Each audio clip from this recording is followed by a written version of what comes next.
नमस्कार मेरे फर्रुखाबाद के नागरिकों और इस वीडियो को देखने वाले समस्त ज्ञानी बंधुओं। आज हमारी इस वीडियो का विषय है अयोध्या में जो राम मंदिर का निर्माण अभी हुआ है। 22 जनवरी को माननीय प्रधानमंत्री श्री नरेंद्र मोदी द्वारा इसका लोकार्पण किया गया, प्राण प्रतिष्ठा की गई, कथित प्राण प्रतिष्ठा की गई, लेकिन वह विषय नहीं है। विषय है हमारे फर्रुखाबाद के भारतीय जनता पार्टी के माननीय विधायक एवं लोकप्रिय नेता स्वर्गीय श्री ब्रह्मदत्त द्विवेदी जी के योगदान को जनता के समक्ष प्रस्तुत करना। मुझे पूर्ण विश्वास है कि आपको इन तथ्यों के बारे में जानकर अत्यंत प्रसन्नता, हर्ष एवं गर्व होगा। अब चूंकि ये सारा काम कानूनी व्यवस्था से हट चुका है, अयोध्या बाबरी मस्जिद को ढहाने का प्रसंग समाप्त हो चुका है, तो किसी प्रकार का कोई भय नहीं रह गया, इसलिए यह वीडियो डाल रहा हूँ। बात प्रारंभ करते हैं। अयोध्या राम मंदिर निर्माण के लिए आवश्यक था कि वहाँ बाबरी मस्जिद के रूप में जो ढांचा खड़ा है उसको गिराया जाए। इसके लिए शीर्षस्थ लोगों की योजना को धरातल पर उतारा श्री ब्रह्मदत्त द्विवेदी जी ने। आप लोगों को पता ही है कि अयोध्या विध्वंस का प्रमुख हीरो था संतोष दुबे। उसी व्यक्ति ने अपने 5000 कार सेवकों को संगठित करके 6 दिसंबर को ढांचा गिराया था, लेकिन उसकी योजना को सफल बनाने वाले और उसके लिए सारे सामान की व्यवस्था करना, शीर्षस्थ लोगों से संपर्क करवाना, ट्रेनिंग देने आदि की प्रमुख भूमिका थी। ब्रह्मदत्त द्विवेदी जी को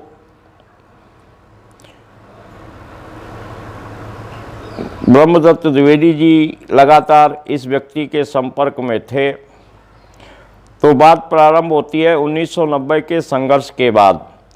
1990 में संतोष जी को 4 गोलियां लगी थीं। इस संघर्ष में उसके बाद बहुत उदास रहते थे कि अब पता नहीं कब मौका मिलेगा। तब तक ब्रह्मदत्त जी इनके बहुत निकट आ चुके थे और एक साधुओं का ग्रुप संतोष जी के साथ हो चुका था। उसी में एक प्रमुख साधु जी संतोष को मार्गदर्शन कर रहे थे। एक दिन उन्होंने संतोष को 5000 लोगों को एकत्र करने के लिए कहा, जो ग्रामीण क्षेत्र के हों और कम पढ़े लिखे हों, क्योंकि राम मंदिर निर्माण के लिए राम मंदिर निर्माण के लिए अपने प्राणों की आहुति देने के लिए तैयार हों। अगले 1 वर्ष में संतोष जी ने यह फौज तैयार कर ली और साधु जी के पास गए। तब भी उनकी फौज को तैयार देखकर फौज के बारे में जानकारी देने के लिए संतोष जी को ब्रह्मदत्त द्विवेदी जी के द्वारा ही भेजा गया था। जब संतोष जी साधु जी के पास गए और फौज के बारे में बताया तो वह बहुत प्रसन्न हो गए, लेकिन संतोष जी ने पूछा कि अब आगे कैसे कार्य होगा। मेरे पास कोई साधन भी नहीं है, कोई योजना भी नहीं है तोड़ने के लिए। तब उन साधु ने कहा कि इस फौज को संदेश भेजने के लिए एक कोड भेज दो कि इस कोड के साथ जब भी बुलावा आए तो ढांचा तोड़ने के लिए तैयार होकर लोग आएं। सारा सामान आदि की व्यवस्था के लिए, सारा सामान जो व्यवस्था करेगा उसके लिए उनके पास एक व्यक्ति आएगा और वह उनको कहीं ले जाएगा। उसके साथ बिना डरे वो जहाँ भी ले जाए चले जाना। और अगली बार जब विश्व हिंदू परिषद अयोध्या में कार सेवा की घोषणा करे तब यह कार्य होना है। उसके कुछ समय बाद अशोक सिंघल द्वारा 6 दिसंबर को अयोध्या में कार सेवक की घोषणा हो गई और जैसा कि विश्व हिंदू परिषद कार सेवा में यह नहीं बताती है कि कार्य क्या करना है, तो उस समय भी नहीं बताया गया। तब एक दिन ब्रह्मदत्त द्विवेदी जी संतोष जी के पास पहुंचते हैं और उनको अपने साथ लखनऊ की ओर ले जाते हैं। लखनऊ पहुंचकर वह अपनी कार को बदलते हैं, क्योंकि वह कार जो संतोष जी को अयोध्या से लखनऊ लाए थे वह लाल बत्ती वाली कार थी। और उसके बाद फिर एक दूसरी एम्बेसडर कार से दिल्ली की ओर चल देते हैं। उनके साथ संतोष जी होते हैं। दिल्ली में वह संतोष दुबे जी को तत्कालीन प्रधानमंत्री नरसिम्हा राव के निवास स्थान पर ले जाते हैं। अब आप देखिए इसमें कौन कौन लोग, मैंने प्रारंभ में ही कहा था कि यह शीर्षस्थ लोगों की योजना थी। जब प्रधानमंत्री नरसिम्हा राव के निवास स्थान पर ले गए, वहाँ विशेष बात यह रही कि ब्रह्मदत्त जी की कार जैसे ही बैरियर पर रुकती थी तो कार को देखकर ही सुरक्षाकर्मी, जो निश्चित रूप से प्रधानमंत्री की सुरक्षा करते हैं, कोई कांस्टेबल तो नहीं होते, तो सल्यूट मारते थे और परिचय पूछे बगैर ही आदर सहित प्रवेश करने देते थे। जब वह नरसिम्हा राव जी के निवास स्थान पर पहुँचे तो उनका स्वागत एक IAS मुचकुंद दुबे जी ने किया। अब ये देखिए यहाँ पर सारे दुबे लोग ही इकट्ठे हो रहे हैं। तो ये IAS मुचकुंद दुबे जी बांदा के रहने वाले थे। उन्होंने ब्रह्मदत्त जी से पूछा कि यही हैं संतोष दुबे जी? तो ब्रह्मदत्त द्विवेदी जी ने कहा कि हाँ, यही संतोष दुबे हैं। उन्होंने शंका व्यक्त करते हुए कहा कि इसके शरीर में तो कुछ है ही नहीं। तब ब्रह्मदत्त जी ने कहा कि आप इसका शरीर मत देखिए, इसका हृदय देखिए। यह बहुत हिम्मती है, भगत सिंह के समान वीर है। तब तक वहाँ नरसिम्हा राव जी आ जाते हैं। नरसिम्हा राव जी के सभी लोग चरण स्पर्श करते हैं और जैसा कि किसी प्रधानमंत्री के निवास पर पहुंचने पर होता है कि चाय नाश्ता आदि की व्यवस्था होती है, चाय बिस्कुट और जो भी कुछ हुआ होगा। इसके बाद नरसिम्हा राव जी संतोष जी से पूरी योजना सुनते हैं और पूछते हैं कि इसके लिए क्या क्या चाहिए। तब संतोष जी बताते हैं कि उनको 1000 त्रिशूल, 1000 तलवार, 1000 हथौड़े और 1000 गैंती, 1000 कुदाल और 500 मीटर रस्सा चाहिए। तब नरसिम्हा राव जी उनसे त्रिशूल और तलवारों के संबंध में पूछते हैं कि क्या नरसंहार करना है, यह तो नक्सलियों का काम है। तब संतोष दुबे जी कहते हैं कि नहीं, इतनी भीड़ को अपने सामने से हटाने के लिए इनका प्रयोग होगा। त्रिशूल से फोटोग्राफरों को हटाया जाएगा ताकि वह कोई फोटो ना खींच पाए, फोटो बाहर नहीं आएगी। और तलवारों से स्वयं सेवकों को, जो मस्जिद की रक्षा करने के लिए सदैव घेर कर खड़े हो जाते हैं और किसी को आगे नहीं बढ़ने देते हैं, उनको हटाना है, क्योंकि वह बाधा उत्पन्न करते हैं मस्जिद की ओर बढ़ने से। तब नरसिम्हा राव ने सहमत होते हुए उनसे कहा कि ब्रह्मदत्त जी इन सब की व्यवस्था कर देंगे और किसी प्रकार की चिंता ना करें। उसके बाद उन्होंने एक नंबर दिया और साथ में एक समय सीमा भी निर्धारित कर दी। नरसिम्हा राव जी ने कहा कि यह सारा कार्य 5 घंटे के अंदर हो जाना चाहिए। 5 घंटे में आप लोग जो कुछ कर लेंगे वह आपका होगा।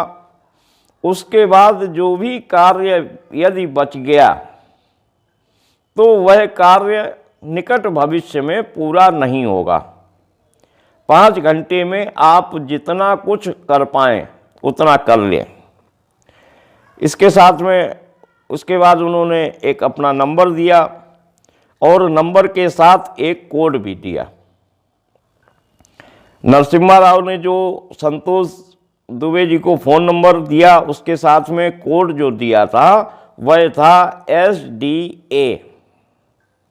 मुझे लगता है कि यह संतोष दुबे अयोध्या का ही शॉर्ट फॉर्म उन्होंने बना दिया और इसे कोड के रूप में नरसिम्हा राव जी ने संतोष दुबे को दिया और कहा कि यदि कोई विशेष आवश्यकता हो तो फ़ोन कर लेना और कोड बताना, आपसे मेरी बात हो जाएगी। इसके बाद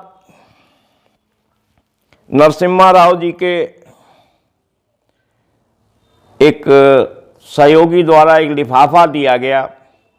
संतोष जी ने समझा कि ये लिफाफा भी उनको कोई नक्शा वगैरह का दिया कि जा रहा है, तो उन्होंने वह उस समय खोले बगैर अपने पास रख लिया। इसके बाद नरसिम्हा राव के यहाँ से वह वापस अयोध्या की ओर ब्रह्मदत्त द्विवेदी जी के साथ चले। रास्ते में गजरौला नाम का एक स्थान पड़ता है, वहाँ एक ढाबे पर ब्रह्मदत्त जी रुके और उन्होंने कहा कि यह दीक्षित जी का ढाबा है, यह अपना चेला है। दीक्षित जी के ढाबे पर आओ चाय पीते हैं। ब्रह्मदत्त जी चूँकि गुड़ की चाय पीते थे तो दीक्षित जी ने उनको गुड़ की चाय पिलाई। उसी समय उस लिफाफे को खोलकर जब संतोष दुबे जी ने देखा कि देखे इसमें क्या है, तो संतोष दुबे जी को उसमें 50,000 रुपये मिले। यानी कि नरसिम्हा राव जी ने उनको केवल बातें ही नहीं की, उनको 50,000 रुपये भी दिए। उस समय 50,000 रुपये दिए सन 1992 में और 5 घंटे का समय दिया। ब्रह्मदत्त द्विवेदी जी से कहा कि इनकी आवश्यकताओं को पूर्ण कर देना और ब्रह्मदत्त द्विवेदी जी को रास्ते में ही संतोष दुबे जी से कहा गया कि मेरे एक रिश्तेदार हैं कानपुर में, अग्नोत्री जी हैं, वह शायद किदवई नगर में रहते हैं। किदवई नगर में रहने वाले अग्नोत्री जी आपकी सामग्री की व्यवस्था कर देंगे और आपको चिंता करने की कोई आवश्यकता नहीं है, आपको सारा सामान उपलब्ध हो जाएगा। लेकिन संतोष दुबे जी के पास चूँकि अब पैसे आ चुके थे तो उनको ज़्यादा चिंता नहीं रह गई थी और वो बहुत हर्ष प्रफुल्लित हो गए। इसके बाद में लखनऊ और लखनऊ से फिर संतोष दुबे जी अयोध्या के लिए प्रस्थान कर गए। तो ब्रह्मदत्त द्विवेदी जी ने उसके बाद उन हथियारों को एक गणेश टेम्पो करके आता था बड़ा बड़ा उस समय, उसमें एक ड्राइवर था लक्ष्मण नाम से। उस ड्राइवर से ये सारे सामान संतोष दुबे तक पहुंचाए, इसकी व्यवस्था भी की और यह सामान कहाँ भिजवाया गया, किसके आश्रम पर भिजवाया गया, कब भिजवाया गया और इस सामान को कैसे इस्तेमाल हुआ, यह मैं आपको अगली वीडियो में बताऊंगा, क्योंकि यह वीडियो काफ़ी बड़ी हो रही है और इंटरनेट से अपलोड करने में पिछली वीडियो में भी काफ़ी दिक्कत आई थी। इससे पहले एक पूरी वीडियो बनाई भी है जो अपलोड नहीं हो सकी, इसीलिए विलम्ब हुआ। कल यह वीडियो डालनी थी लेकिन लंबी हो जाने की वजह से एक ही वीडियो नहीं डाल पाया। तो आज यह वीडियो यहाँ तक कि आप सुनिए कि ब्रह्मदत्त द्विवेदी जी ने कैसे उनको नरसिम्हा राव प्रधानमंत्री तक पहुँचाया, उनकी मदद दिलवाई, 5 घंटे का समय प्राप्त हुआ, हथौड़ा, कुदाल, गैती, रस्सी, त्रिशूल और तलवार की व्यवस्था का आश्वासन मिला और आगे जाकर यही परिणित होकर राम मंदिर निर्माण की भूमिका बनी। तो सभी लोगों से निवेदन है कि जो लोग पूरी वीडियो देख रहे हैं वो सब्सक्राइब कर लें और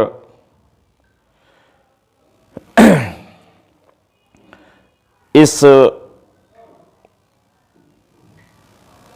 चैनल में इस वीडियो को अपने मित्रों तक भी पहुंचाएं। यह बात सभी लोगों को पता होनी चाहिए कि फर्रुखाबाद का इतना बड़ा योगदान इस राम मंदिर में रहा है ब्रह्मदत्त जी द्वारा। फर्रुखाबाद के नायक वो ऐसे ही नहीं है, हो सकता है तथ्यों की जानकारी ना हो, लेकिन उनकी बहुमुखी प्रतिभा का यह स्पष्ट उदाहरण तो है ही।